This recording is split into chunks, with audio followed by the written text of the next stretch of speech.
Board exam paper को लेकर अब कुछ ही महीने बचे हुए हैं, जिसको लेकर बच्चे अपनी अपनी तैयारियों में भी जुट चुके हैं। उत्तराखंड के अल्मोड़ा में भी 10वीं और 12वीं के छात्र छात्राएं दिन और रात एग्जाम की तैयारियों में लगे हुए हैं।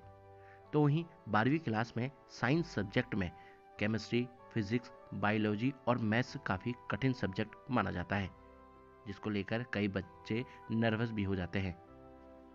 लोकल 18 उन सभी छात्र छात्राओं के लिए टीचर की टिप्स लेकर आया है जो आपको बोर्ड एग्जाम में तैयारी करने के लिए मदद देगा। अल्मोड़ा में तिवाड़ी क्लासेस चला रही केमिस्ट्री की टीचर हेम तिवाड़ी ने बच्चों के लिए कई एडवांस टिप दी। उन्होंने क्या कुछ कहा, हम आपको वो सुनाते हैं।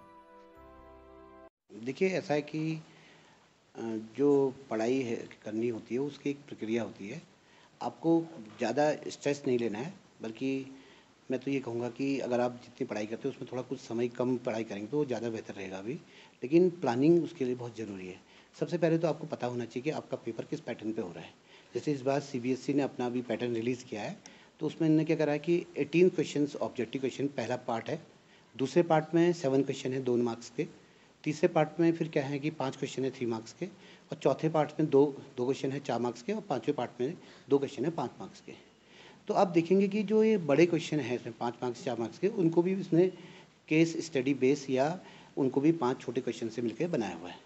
तो आपको करना क्या है कि एक जैसे ये इस तरह से पढ़ाई नहीं करनी कि आप उसको रटने चल रहे हैं, बल्कि ये करना है कि आपको कंसेप्ट को, केमिस्ट्री में क्या होता है कि आपको कंसेप्ट क्लियर करना होता है, साथ में उससे जो लगे हुए एक्सेप्शन चीज़ें होती हैं उनको ज़रा ध्यान देना होता है, क्योंकि जनरली कोई भी जब टीचर पेपर क्रिएट करेगा या पेपर बनाएगा तो उन पर ज़रा वो फोकस करता है।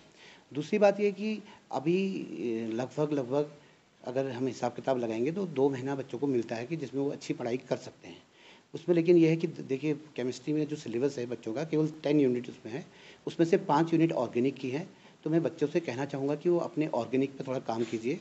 अगर क्योंकि ऑर्गेनिक थोड़ा इस तरह से होता है कि मैथ जैसा है, अगर आपको आने लग गया, आप समझने लग गए तो आपको बहुत ईज़ी वो बैठता है, और 5 चैप्टर अगर कवर करेंगे तो आपका आधा सिलेबस कवर हो जाता है। फिर उसके बाद दो दो यूनिट जो हैं वो इनऑर्गेनिक केमिस्ट्री की हैं। इनऑर्गेनिक केमिस्ट्री को थोड़ा 2-4 बार रिवाइज़ करना पड़ता है, क्योंकि उसमें जो कंसेप्ट आप एक बार पढ़ लेंगे उन्हीं को 2-4 बार रिवाइज़ करेंगे तो वहीं से कहीं क्वेश्चन बनता है। तीसरा पोर्शन आपका फिजिकल केमिस्ट्री का होता है, 3 चैप्टर उसमें है, जैसे सॉल्यूशन है, आपका केमिकल काइनेटिक्स है और इलेक्ट्रोकेमिस्ट्री है। उसमें थोड़ा न्यूमेरिकल वगैरह रहते हैं। बस लेकिन मैं बच्चों को यही कहना चाहूँगा कि आप ऑब्जेक्टिव क्वेश्चंस की प्रैक्टिस करिए, और साथ में एसेशन रीजन क्वेश्चन की प्रैक्टिस करिए, क्योंकि उसमें आपको एक क्वेश्चन को 3 तरह से समझना पड़ता है कि पहले एसेशन को चेक करना पड़ता है, फिर रीजन को चेक करना पड़ता है, फिर ये देखना पड़ता है कि वो रीजन उस एसेशन को सही क्लेरिफाई कर रहा है कि नहीं कर रहा है। तो ज़्यादा प्रेशर लेने की ज़रूरत नहीं है, आराम से अपनी पढ़ाई करनी है, कूल माइंड रह के पढ़ाई करनी है। लेकिन 2 बात कहूँगा कि एक तो नियमित पढ़ाई करिए।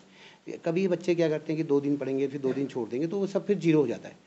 तो आप जितना भी पढ़ते हो, ये ज़रूरी नहीं है कि आप 10-10, 12-12 घंटे पढ़ो, लेकिन जितना भी आप पढ़ते हो तो रोज़ नियमित पढ़ाई करो और रूटीन के साथ अपनी पढ़ाई करो, और स्ट्रेस लेने की ज़रूरत नहीं है। अच्छा पेय पदार्थ पियो, एनर्जेटिक चीज़ें खाओ, इस तरह का भोजन लो कि जिसको डाइजेस्ट करने में ज़्यादा टाइम ना लगे, एनर्जी ज़्यादा मिले और टाइम कम लगे। और सबसे भी इम्पोर्टेंट बात है कि 8 घंटा रेस्ट करना ज़रूरी है।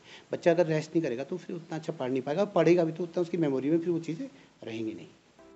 टीचर हेम तिवारी ने यह भी बताया कि बोर्ड एग्जाम देने वाले बच्चों को इस समय पौष्टिक खाना खाना चाहिए और नियमित 8 घंटे की नींद लेनी चाहिए, जिस वजह से वह बोर्ड एग्जाम में बेहतर कर पाएंगे। उत्तराखंड के अल्मोड़ा से मैं रोहित भट्ट, लोकल 18 के लिए।